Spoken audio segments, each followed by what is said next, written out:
Starting a little bit late here. Sorry about that. I have some of your questions. And then on Soothing Sundays, we do a neurological reprogramming, excuse me, technique. Hi, Bob. And then we'll get right into the questions. And I have a few questions from you guys. And also let me know if you have any wins for the week, if you have like any intentions for the week, like that you are working on, or that's like, okay, I really want to focus on this for the week. And then if you have any wins, if you're like, you know what, I didn't respond to this the same way, I reacted differently in this way, let me know, or let us know. So the neurological reprogramming tool that I want to start or for the week is just an extension of like the inner child work we've been talking about.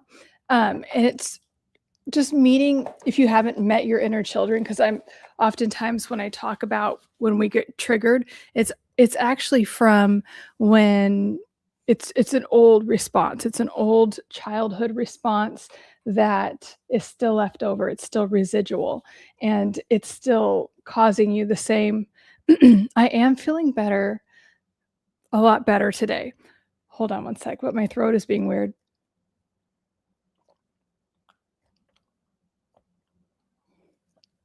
Okay, hopefully that helps. So we have these like trigger and we're like, oh, I'm always that way. And I need to, and my brain won't shut off. And you're actually over identified with this trigger or like maladaptive behavior, high bones, that's getting in your way and that you don't need anymore. And maybe at one time, like you really did need to, be hyper vigilant, or you did need to have that knee-jerk reaction in that way, and you just don't anymore. You just don't anymore. And that is a very liberating thing. But we a lot of times you're not aware of that, and then so you're stuck in this thing, and it could get in the way of your relationships, and it could get away in the way of you getting what you want. It could sabotage you in certain ways, and you know what that behavior or trigger or like just old maladaptive pattern is. And so one of your inner children needs to be tended to. And when that is the case, you could say, what part of me, and by the way, in psychology, this is called family systems, this inner child work, it's called family systems, because you still have all these parts alive in you, like it's an actual family inside of you. So you could say, what part of me is feeling triggered right now? Not the 2026 version of you, but is it the 8-year-old who felt like they were always abandoned? Or is it the teenager that felt like she was never, or he was never seen or heard? And go to that version of yourself and then ask that version of yourself, what do you want or need right now? And it probably is what's triggering you right now in the moment. Like, I need everything to feel safe. I need everything to feel calm. I need security. I need to be seen and heard, whatever it is. And then let yourself tell that version of yourself, yeah, I know. I remember when you didn't get your needs met in that way. And it sucks that the adults in your life were not able to provide that for you, but I'm here and I'm providing that for you now. And so you can go play, you can be a kid or a teenager or whatever version of yourself. And it could be you like 5 years ago, by the way, too. So you can just do whatever you want to do, and I'll take care of it. You're safe now. You're secure now. You're taken care of. You are seen and heard. Okay. So you don't have to get triggered by that anymore. And then continue to, and as you talk to these parts of yourself, they'll start to ask more questions. They'll start to communicate with you more, like they're real people, because they are. The the psychologist that first discovered this was like, he was in a psych ward, and he was noticing that certain patients weren't getting better until they started talking to these parts of themselves. That's how it got, like, no meds, nothing. This is what helped them. And so when you start to talk to these parts of yourself, they will communicate back with you. And all of a sudden, the things that used to trigger you, the numbing out behaviors that you used to have, drop away. So just over this next week, just get to know, if you're already doing that, awesome, do it more.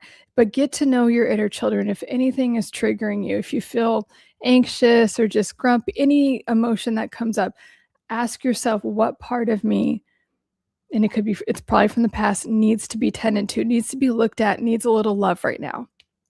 Okay, so that is the neurological reprogramming tool for the week. Getting to know your inner children on a deeper level. And there's so many exercises to do with this, but you have to get to know them first. You have to know who they are and what they need.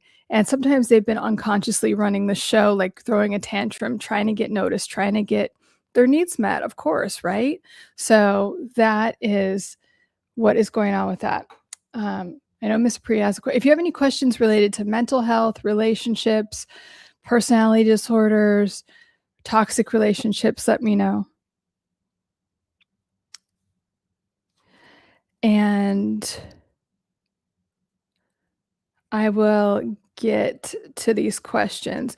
Like I said, like I'll wait for Miss Priya to show up. But let me look at the other questions. People had a lot to say, or people were asking me about like this whole thing about in my last what was that? Wednesday? Yeah, because it's Sunday. So on Wednesday, I was talking about narcissism or any of the personality disorders being cured. And it's not like you can come in and cure them, they have to have a willingness. I have personally noticed that people with borderline personality disorder are the most aware and willing to evolve to admit that they have that cluster or those defense structures or that defense mechanism and want to heal it and they're just frustrated. They don't want to live like that. And I think it's also just like vacillating between those two worlds. And they just always want help more than other personality disorders. Now, having said that, sometimes borderline, I mean, people that are really deep into it, like the part of their whole like victim, like charade, if you will, that they're putting on is to say they want help and then they don't want help. And they're like, I'm really trying. And then they do this whole thing. And it's part of, they're like literally getting high off of being the victim.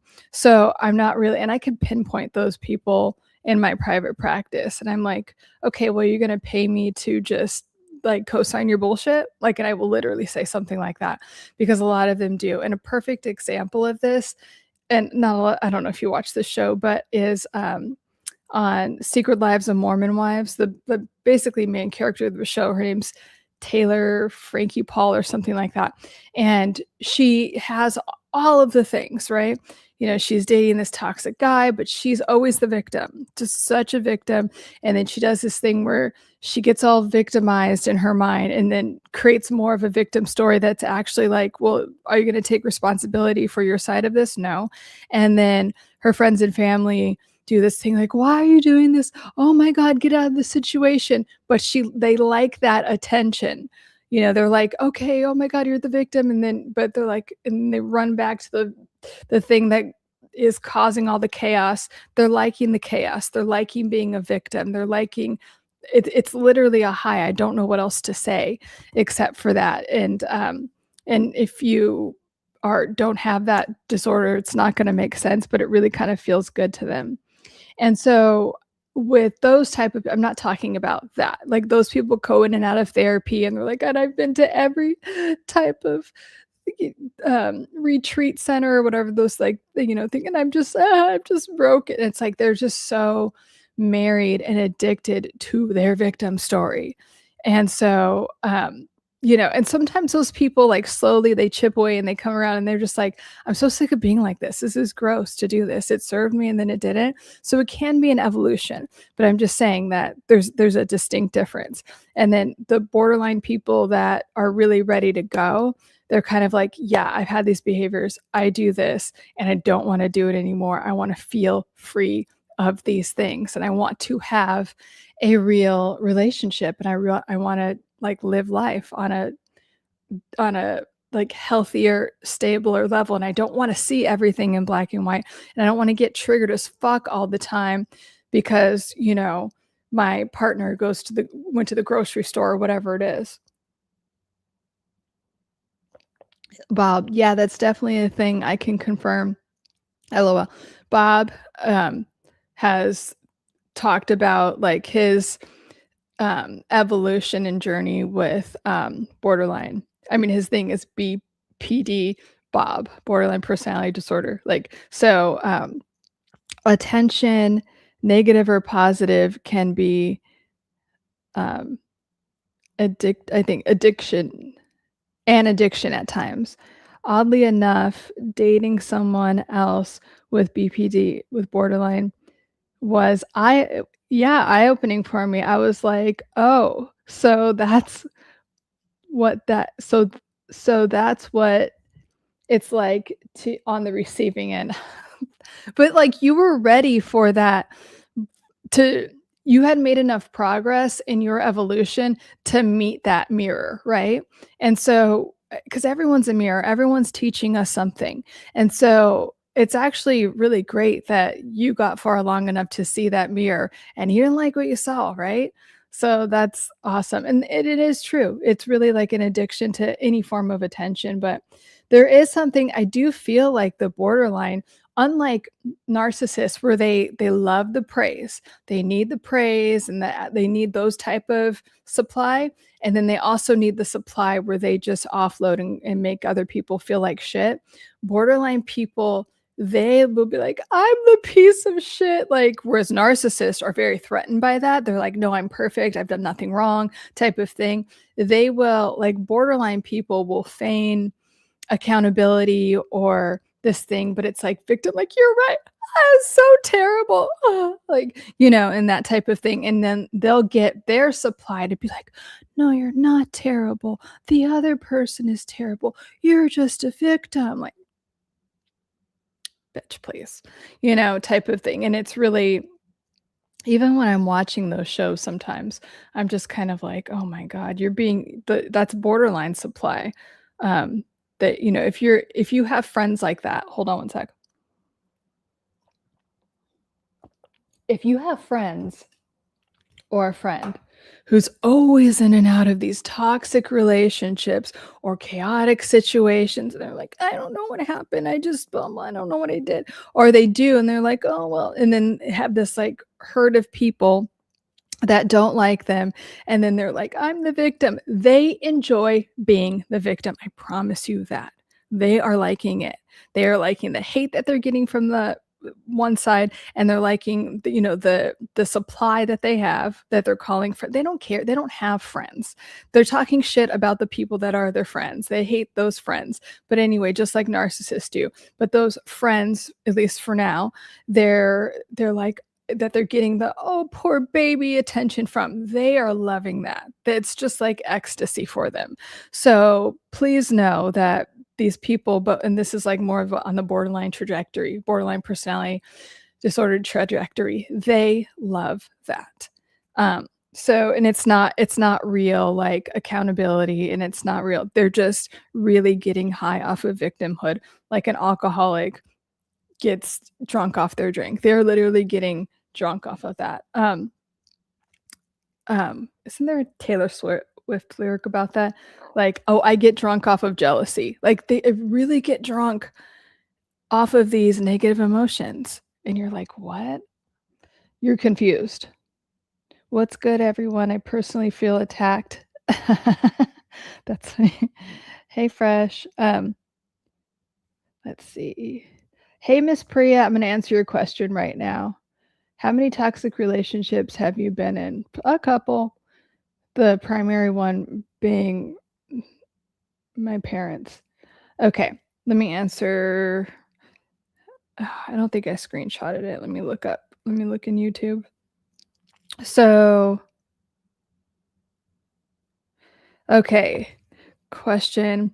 Is there a condition such as empathy addiction, like you're addicted to going from person to person, looking for that empathy to give you a calming feeling or dopamine high? If you don't get it from one person or source or another, is there a healthy balance to this? That's not healthy at all. So, and that's not an empathy addiction. That is a victim addiction. And I kind of wrote about that a little bit, but to really answer it, you are addicted to victimhood if that is your thing. And really, you're not looking, there's a you're not looking for a solution. If you go to more than one or more, you're not looking, if you go to like a bunch of people, like you're saying, you're not looking for an answer, you're looking for an audience. Okay, because you are, and you're not really wanting you could look up a video and get an answer. You want this you have this bottomless pit of a need for attention in that way, and you're looking for all these people as supply to give you something, to give you that poor baby, like, victim thing, so you really don't have to take accountability for anything. So it's not an empathy addiction. You're not looking for empathy. You're not looking for an answer, you just want an audience. And so, or whomever is like this, and this is it's I was exactly just talking about this, and borderline people a lot of times do exhibit that, where they want to be in that and they really get a high off of it. So, and that's what I'm reading here, is that you're kind of getting high off of this. And do you, I mean, do you really, what do you need empathy about? Sometimes when you're healing and you're working with someone, yeah, you want someone that's empathic and understands what's going on. But that's kind of like a synergistic thing that happens with someone else when you're actually healing, taking accountability and doing the work and wanting to not stay in this state of sadness or grief, or, which is really like a victimhood type of thing. So that's what's going on. And yeah, there's no such thing as an empathy addiction. It's called victimhood addiction. Uh,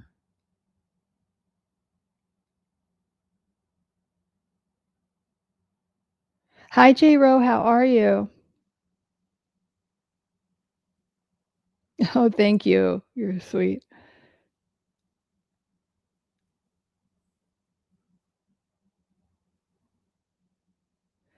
Yeah, so let me know if you guys have any questions about mental health. And also, like, write it down. What are your wins for the week? What went right for you? Whatever you give energy to, you get more of. Your thoughts, just like all the energy, your thoughts are very powerful electromagnetic forms of energy. Literally, they are. Even though we're taught to not think anything of them, like, oh, you can't see your thoughts. Bitch, you can't see gravity either. I mean, you could tell it exists. How do you know electricity like does its thing? Like, there's a lot of things you can't see that work, obviously. So don't tell me about that, or don't use that as an excuse. But like, because a lot of people do, a lot of naysayers. But what you give energy to, what you think about the most, is what you create in your life, is the outcome that you produce. So that's why I like you guys celebrating your wins, even if it's or you think it's a small one. I don't really believe in a small win, because everything feeds off of each other. So if you have any wins that you want to celebrate, and if you have any intentions for the week, let me know, or let us know. Just put it out there into the ether. Um, let me, my D&D group started up again after a couple of weeks off. Of course, it counts as a win. Nice, Bob. I love it. Can having FOMO create motivation to get out and do it? Yeah, it can. It definitely can. If you're not sitting around like, oh, but yeah, FOMO, any form of those type of like longing type of feelings, or wanting, or like wanting, chasing, like that type of thing. You don't want to stay in that state, because again, all emotions are one, they're energy in motion. They're meant to flow through you, and they're also information. They're like a GPS system. So we don't over identify with them like, I'm sad, I have FOMO, like that. You are not an emotion, but they're informing you. So if it's like, oh, I have FOMO, I want that, then that's just an indication to go towards that, to get what you want in that way. So, yeah, it can be informative in that way. Um, Avian, how are you? How you doing today? Miss Priya, something you've been procrastinating? If that's what the FOMO is about, yeah, then that's your sign to go for it, to get over whatever, get out of your comfort zone and go for it. That's what I'm hearing. Big Pontiac, how are you? I'm actually, what does that say? ambidextrous, but lately I have been using my backhand instead of switching to my left hand. I took your advice and reprogrammed myself to switch to my left hand and while playing pickleball. I love it. And you're also probably activating a different part of your brain when you do that. There's actually a lot of good to that, like with anything. Even if you're not ambidextrous, just try writing with your left hand. That is another good neurological reprogramming tool when you are doing inner child work, by the way, is to when you are, if you're talking to an inner child and you could write with your right hand, like, hey, how are you? How are you feeling? And then with your left hand, like if you're right handed, for instance, you write with your dominant hand. Okay, let me put it that way. Whatever your dominant hand is, you write, how are you doing? I love you. All the things you want to say to your inner child. Then with your non-dominant hand, or your less dominant hand, if you're ambidextrous, then you have your inner child answer. That's a really good one.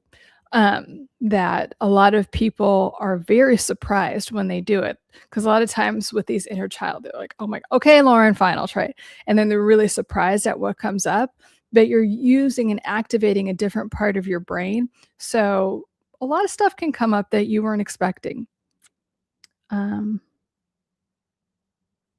No one want to see my left hand. I get it. I mean, no one wants to see any of my handwriting. It's terrible. I go back and I try to read it sometimes. It's not cute. So, but it's worth trying. Or you can do, it's called non-dominant handwriting exercises. You can do it about anything. Like have your right hand write one thing and then the left hand can answer in a different way, or just write whatever your non-dominant hand is, just start journaling. You'd be surprised. It's super interesting. um,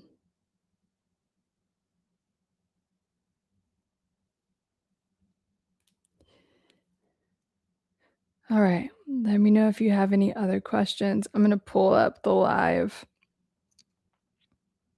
on here as well. Do you have any other questions? So, oh,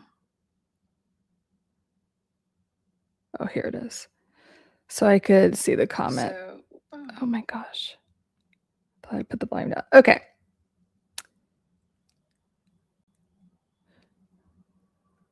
And I'm going to go to some other screenshots that you guys had, or I'm sorry, comments that I pulled up. Another comment that I got, and I get a lot actually just sprinkled throughout, is like, do they know, are they ever going to change? Are they ever going to, no. And if they don't want to, and I'm talking about personality disorders, the narcissists, they find new supply and then they're fucking miserable. They just get more and more miserable. And I have to tell you guys, I have never, I have dated a few narcissists. My mom is a narcissist, and then when you still have those unhealed parts of yourself or your past, you'll continue to attract it until you heal it. And and I'm like, I always tell you, these people, they never leave you alone. They're always like in the background lurking. And every time, I have narcissistic exes, they'll pop up and they are fucking worse. They're worse. They're still doing the same shit, but they're worse. And all of their friends are like, oh, you were the best, blah, blah, blah. And I'm like, of course I was. But like, no, like, they're like, oh, would you ever get back with him? Fuck no. And the person that I am now would never even, so if you're worried about that, like, because there is that stage of grief where you're really angry and you're like, how are they getting away with this? And they're doing it to other people. They will play themselves out. You focus on you, okay? You focus on yourself and being the best version of yourself you can, and you will fucking laugh at that. You'll laugh at like, and then kind of be like ill and grossed out. Like, I would never date you. I would never even be your friend, right? You will get there, I promise. But the more and more you focus on you and you pour that energy and love into yourself that the narcissist was trying to drain out of you, it will all fall into place for you, and you will be in the best like era of your life. I promise you that. That is what I constantly teach you. And in my course, if you take my course, that is the first thing I tell you, that every area of your life is going to get better because you're bringing all of your energy back to you. You're taking all of your power back instead of letting it be drained from these toxic ass people that just want to drain your energy and don't give a fuck about you. So once you start to do that, you start to empower yourself. Everything starts to get better. And all of a sudden you're creating a new neural pathway where you don't give your energy to energy vampires. You stop attracting them. And so every area of your life gets better in a short amount of time. It doesn't have to take a long time. But if you continue to, I mean, and I'm talking about letting your energy drain even with thoughts, okay? So you're on a level you're not even letting them disempower you or take your energy away by thinking about them. That's how much you don't give a fuck, okay? So we're on that level of not giving a fuck, and you are back to main character energy where your life is about you, and you are the main character in your life, not some fucking dusty, pathetic, chaotic narcissist or borderline or whatever that refuses to work on themselves. Okay. And we're also not falling for the I've changed. No, they haven't. They just are trying to pull you back in. We know that. Okay. So that is the point of your evolution. And this is about you and your come up and your personal evolution. It's your life, not theirs. But I do understand that phase of grief. And it really is a phase of grief. So if you could stop yourself when that's happening and say, okay, this is just me grieving this relationship and it'll pass. So I don't have to clench or like sink my metaphorical subconscious claws into this because it's really just you being hurt. That someone would do that, being hurt by the past and by the fact that you fell in love with someone that didn't exist, especially in relationships, and you feel duped and you feel sad and taken advantage of. That's what that's really about. So, and yes, everyone plays themselves out. And then if one of these narcissists or toxic people ends up in a long-term relationship or married, they deserve each other. Like attracts like, okay? So they deserve each other. They can fucking torture each other. And you're just out there living your best life. Okay, boo. Thank you, Big Pontiac. It's not even worth warning their current partner. Yes, because they'll just team up against you and make you look bad.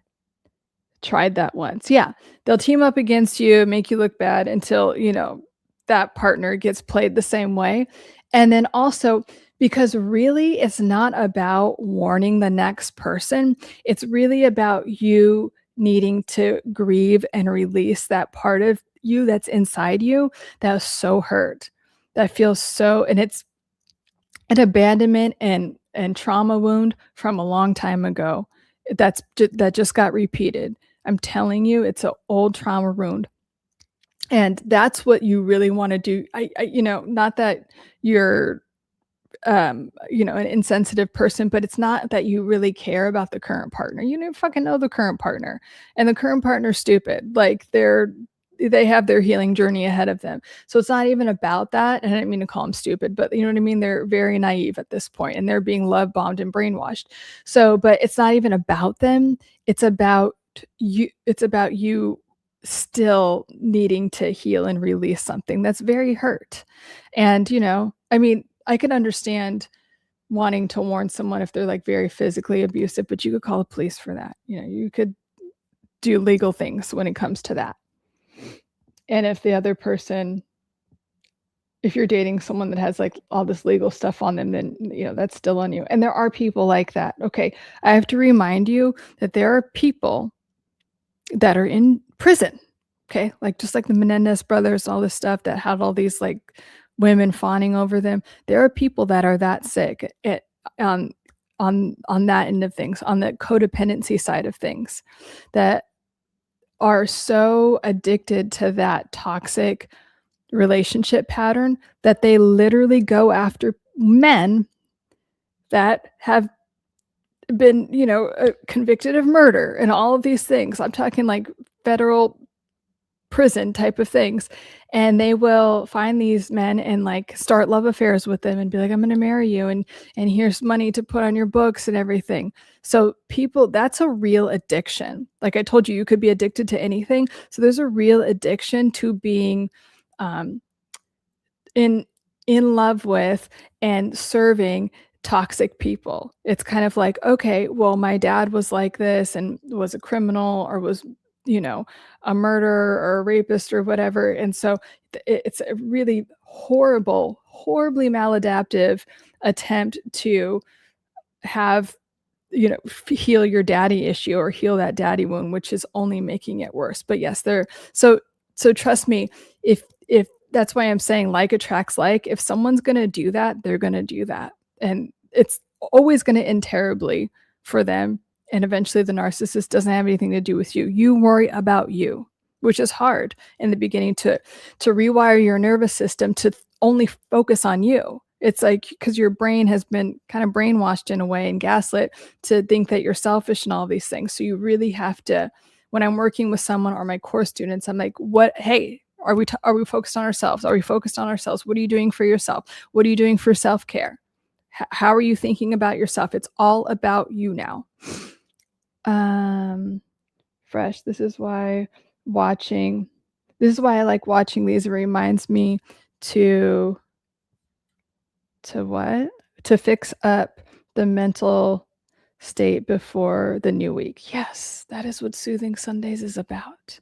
It's regulating and recalibrating for the week. FTI. I didn't even know you can get away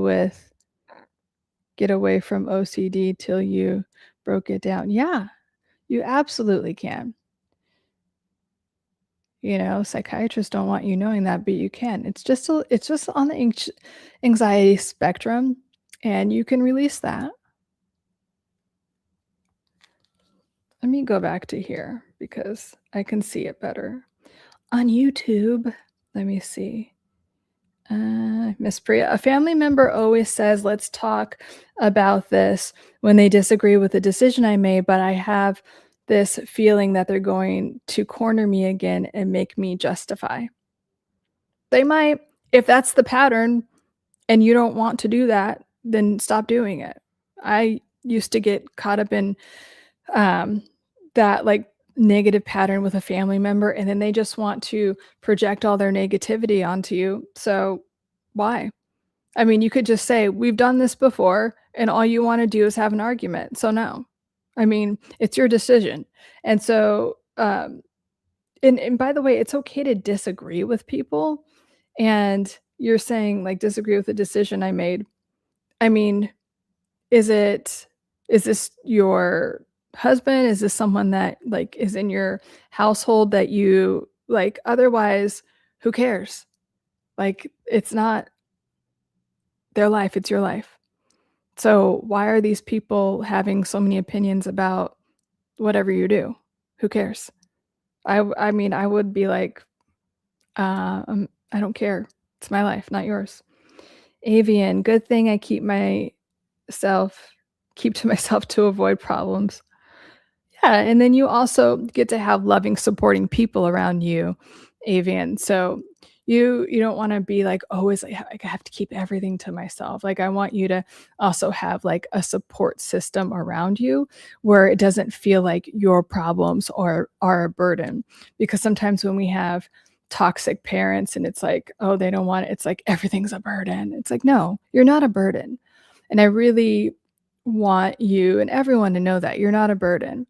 And sometimes when we're made to feel like that, we either shrink down or then we unconsciously or consciously shrink down, or we get really like dramatic and chaotic and everything. And it's like, okay, I guess I am like more on the borderline spectrum. Like, okay, well, if you say so, then I am chaotic, or you just have this, and it's all kind of like an unconscious fuck you, like, oh, I'm a burden, well, let me show you how much of a fucking burden I can be. And so you're just really chaotic all the time, even though you don't want to be. But it's just that you responding to that unhealed wound where you weren't met, where your needs weren't met.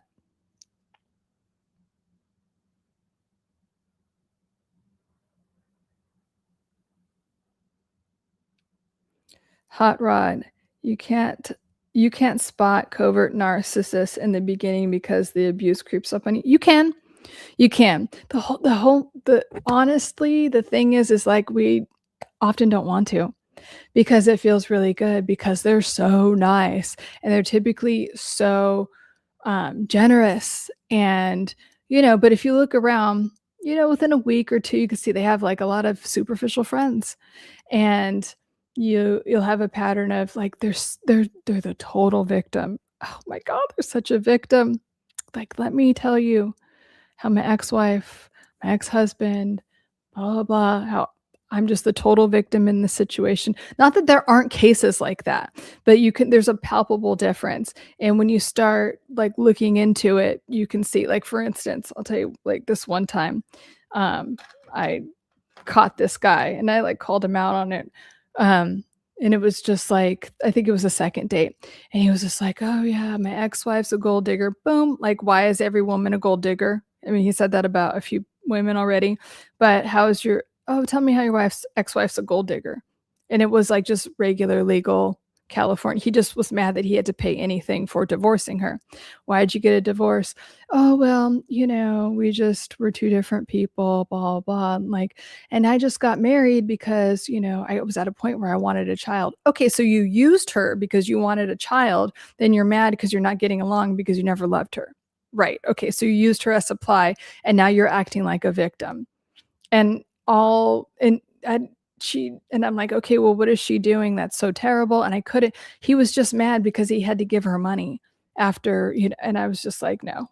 And then I said it. I'm like, so you're a victim and you're upset because you used this woman, you put on this show and you acted like you were someone that you weren't.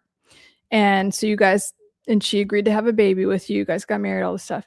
And then you got sick of her and divorced her. And now you're upset because he was kind of he was well off. And then, so now that you have to pay her, so she gets to have like a pretty nice life, like a nice life and not work. And she can vacation with her stupid boyfriend. And now you're mad about that. You should have thought about that. What do you want to do? Have her, like, he was just upset that, she was like living a nice life he was pissed about that. You used her. Okay, so now you're feeling, shut up, like this whole like victim thing. And that's just one example, but they have this whole like, I'm such a victim, I have all this blah, blah, blah. But you'll notice that just like all narcissists, the closer someone is to them, the more they treat that person like shit. So if you're observant, you can see it. We just don't want to be sometimes because it feels so good and we're getting what we kind of want out of it. And we like how that feels. But I'm telling you, if you're really observant within the first month, you could catch it. Bob, you can see some signs, love bombing being, yeah, all of them love bomb. All of the personality disorders love bomb, yeah. And love bombing being one of them, but yeah, it could be hard to pick up on. It can be, but yeah, love bombing and the over, just like so generous type of thing is a lot more prominent with the covert narcissist. FTI. That's so obvious now you mention it. Of course, that's what's happening. Peter, how are you? Nice to see you. Hi, Lauren. How are you? I'm doing well. Been a while. I've been busy. Hope to be back on schedule by next weekend. I still has been not about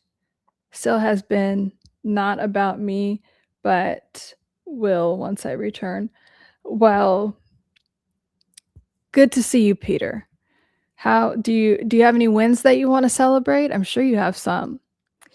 We got to find you a tablet or something. You're going to I have this, okay? I have my phone. Hi, Hannah. Avian, self-focus is very important to me. I just don't want anyone to bother me or harass me. Word, I get that. I need my peace and stay lonely to function better and stay focused of what I need to do and stay I hear that. That's valid.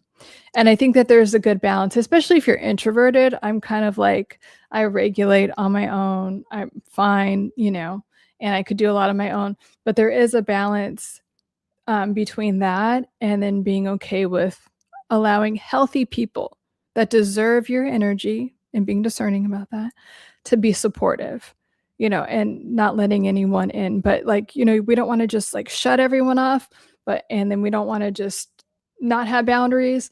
And but it sounds like you're someone that is more introverted and you can regulate on your own. I'm just saying that there are supportive people, even if it's just coming here and getting support and letting and us letting you know that you're loved, and whatever we can do in this space to help you, even if it's just that. You know what I'm saying, Avian?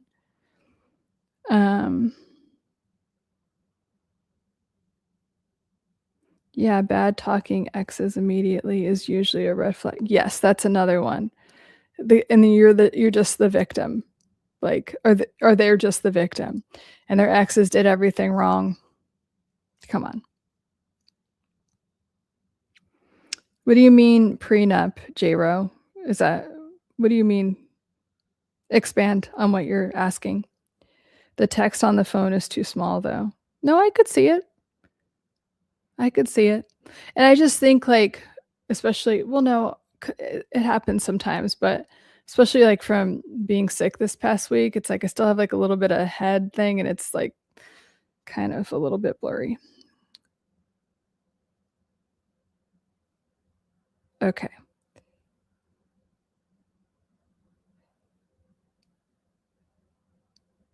FTI, I know what she means. I'm extrovert. You're extroverted? Extroverted people use other people's, they like being around other people. Introverted people are I'm cool.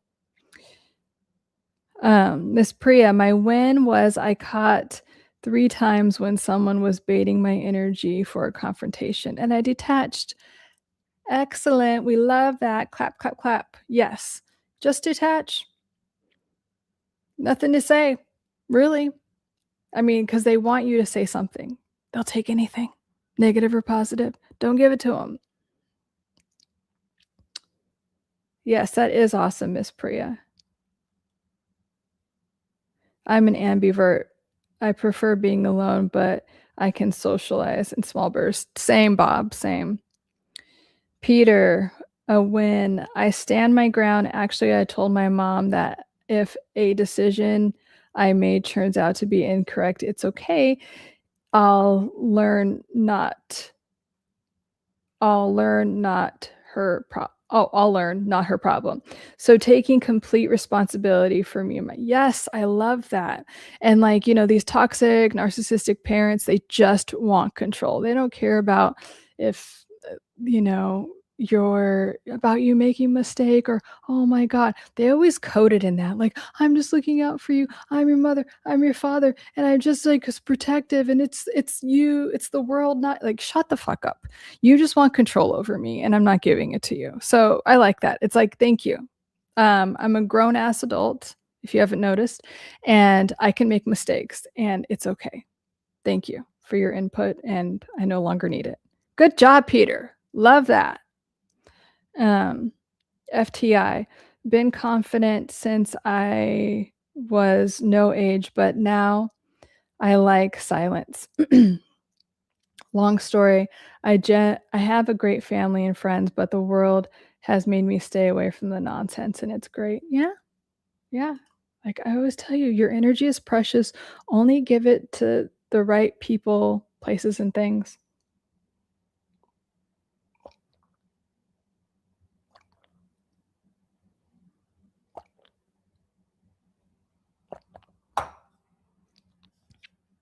But okay, you're saying that guy that was well off, he should have gotten a prenup. Even if he did, and maybe he did, I can't remember actually, but even in a prenup, it's kind of okay, if there's usually some type of a financial agreement, he just needed to be a victim. And I'm telling you, that was his personality about everything. He was older and he acted like a child, acted like a little baby, and that's what Covert, and I'm ew, that's the most unmanly thing please leave me alone and never talk to me again. But, you know, it was just always this, I'm a victim about everything. In the short amount of time I knew him, it was like, I'm a victim. And then, you know, with his ex-wife, he was just it was just one supply he used to be a victim about everything, you know, because he's just this great guy. He's not. But I see what you're saying. Like, you're thinking from a logical place, maybe. But, you know, from what I can tell, like, she was just a nice, normal, you know, wife, and he didn't have any real, like, she didn't cheat, she didn't, like, do any, he just wanted to, like, play this thing that he was being victimized because he had to pay alimony or whatever it is, like, and it wasn't even that much, so, um, Bob, I'm just teasing about the phone. Don't oh, no, it's fine. Tease away. Um, FTI, maybe I don't know what I am. LOL, take your professional opinion over my own. I'm a carpenter for 25 years. You know better than me, Liv. Yeah, no, extroverts are like, they like being out, they like socializing. They get energized from being around a lot of other people. And then introverts are the opposite. So introverts recharge on their own. They can, I mean, they don't love socializing so as much, and they get drained by other people at times. And then ambiverts, I do think most people are kind of like ambiverts, they're in the middle. They can, if you're an introverted ambivert, like, you can, like, just like Bob was saying, you could have these spurts of like social things. And then if you're kind of an extroverted ambivert, you like more of that, but you could have like more chill time than the total extrovert who always needs to, you know, be out doing something, which, oh my God, is so exhausting to even think about. Yeah.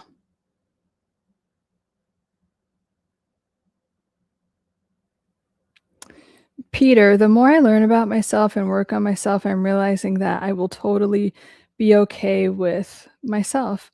Somehow somehow feel subconsciously I'm shutting the proverbial door. Yeah, the proverbial door to what for you? Like the toxic people from the past? But that is one of the biggest points, especially when you're healing from these toxic relationships, is that they I mean, they want complete control over you, so they can continuously manipulate and control you. And when you learn that you will be okay on your own, that you, because you've been in many relationships, right? Where you're in a relationship and you feel lonely. And maybe it's the loneliest you ever felt is why you're in a relationship, which is counterintuitive to a lot of people, unless you've been there. But the most empowering thing you can do when you heal, and it will happen when you heal, is realize that you there's like the fear, the idea of being alone or being afraid of being is just a fear that doesn't exist. It's an actual, it's, if you have that, you have an abandonment that you haven't healed. If you're worried about being alone, it's not the actual, like, I'm physically alone and I'm very much worried about that. You have an abandonment wound, and it's showing up as the fear of being alone. And it can also be reflected in that, like, if I'm not with someone, other people will judge me and think that I'm not lovable. I'm not worthy of a relationship. I'm not worthy of someone caring about me. That's what the brain will interpret that as, because you have not healed that abandonment wound. And so it is worth it to fix, not fix, it's worth it to heal and release that abandonment wound. And when you do, it's like this layer lifts, and it's like, oh, there's no, like, this whole concept of being alone doesn't really exist, and I'm always okay. And being with myself is wonderful, and that feels good and calm and grounding and secure. So I don't ever have to worry about anything or anything about being alone, because I'm really never alone. And when I'm in these relationships that don't serve me, that's when I'm actually the loneliest.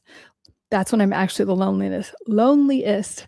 That's when I'm actually the loneliest, so I'm not gonna do that to myself ever again. That realization will come if you're watching this and you're in that healing stage, know that that will come because sometimes the fear of being alone keeps us stuck in these toxic relationships, and it's like, "Okay, well, maybe I'll just put up with it. Maybe I'm just being a brat or I'm just being entitled and I should just put up with this." So, no, no, no. You deserve the best and you deserve to be loved and supported and feel safe in your relationship. Okay? Otherwise, you're gonna feel alone. Um, I meant the other door relationships. Yes.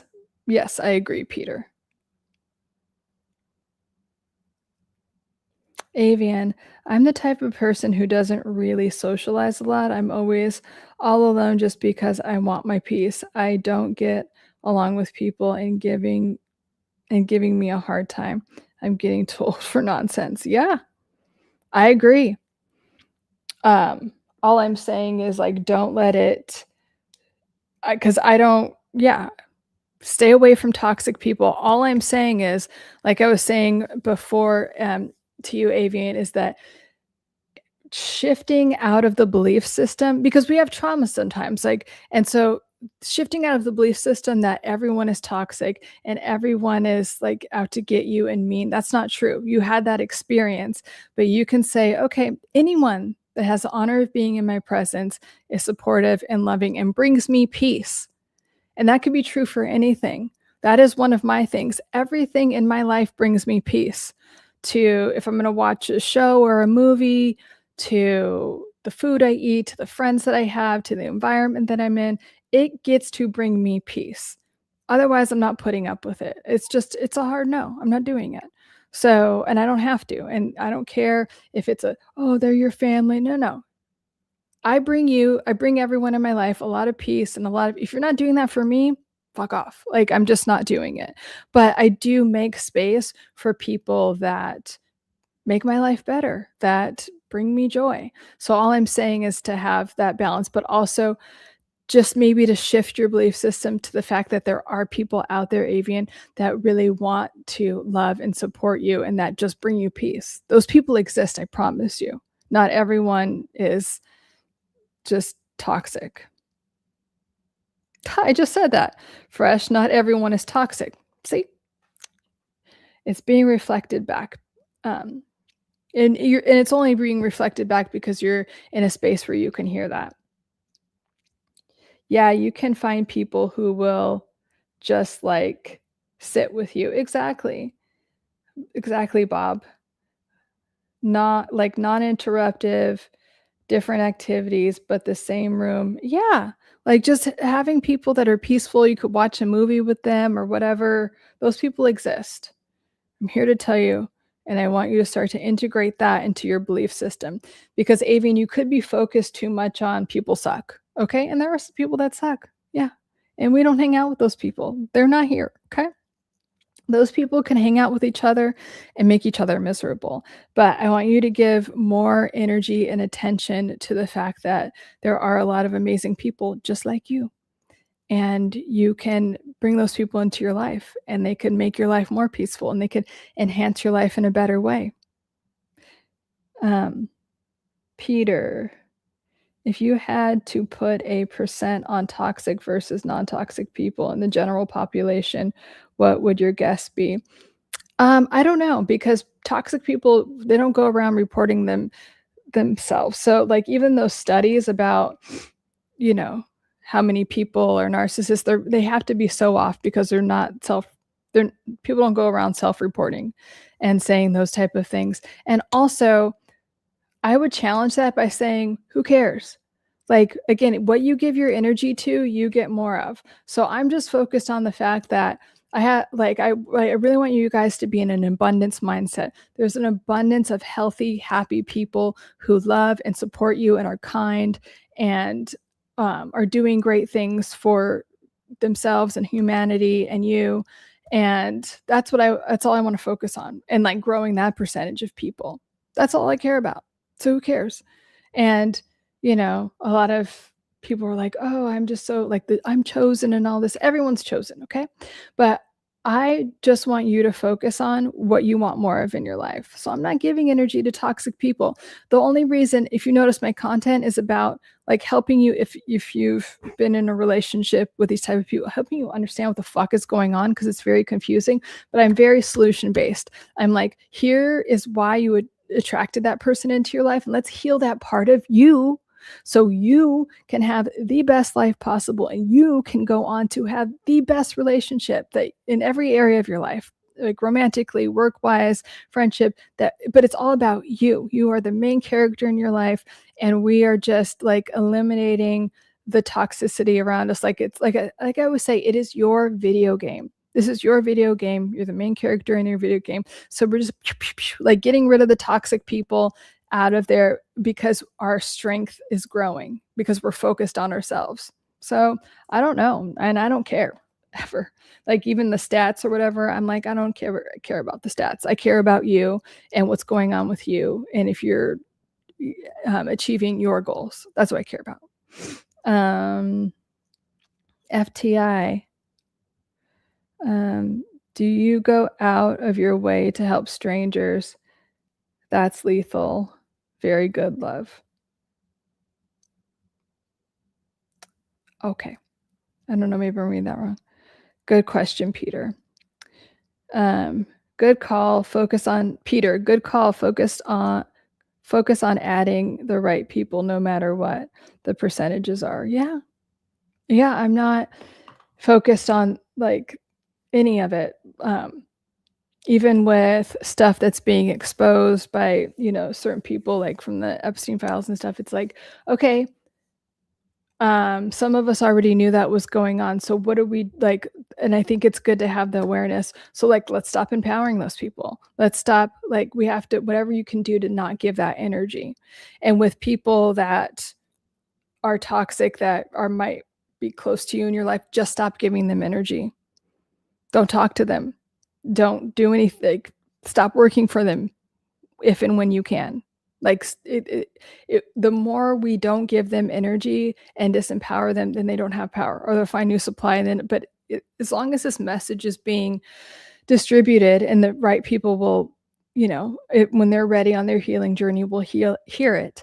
But, you know, this is the most awareness that there has ever been about these toxic personalities and how abusive they are. So just focus on you and being the best version of you instead of like, how many of them are there? And I mean, I understand that question too, especially if your parents are that way. Cause I remember thinking that when I was a kid, and I'm like, am I the only one that has parents like this? And then I remember when I was in first grade, my best friend, ironically, had a mom that was very much like that. And I'm like, oh my God, there's another mom that's like that.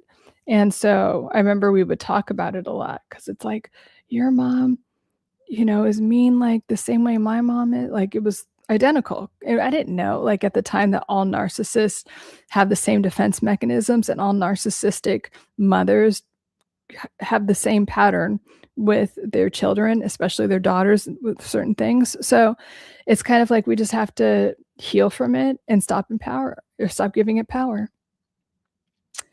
I have to wrap up soon, you guys. I was gonna do an hour. I started late, so actually I have to go to dinner tonight. So thank you for all the amazing questions. Bob, thank you for holding it down here. It doesn't seem like that we got that many creepers, but I appreciate you and all of your wonderful feedback. Thank you so much. Let's all say thank you to Bob. And also, if you're new, I live stream every Wednesday and at 6 p.m. Pacific, and then Sundays for Soothing Sundays at 5 p.m. Pacific. Okay. And all of my information is in the description. And yeah, tough was, hold on. Yeah, tonight was very tame. Hard to avoid being pessimistic about people and relationships since you just want inner peace, but will focus on me. Thanks again, Lauren and Bob. Of course. It's hard at first and then it becomes a habit, just like anything else. So keep doing that. Thank you, Fresh. And I'll see you again. And again, the community thing, there's a link to it. Let me know what you guys think. I might still do a Discord. Let me know what you think about that. You could write it in the comments because I have to get off right now, what you think about that or Discord. But I'm really excited about the prospect of doing a community, an extended community. Bob is the man. So let me know about that. But I will see you guys Wednesday at 6 p.m. Pacific Standard Time. I love you guys, and I'll talk to you soon.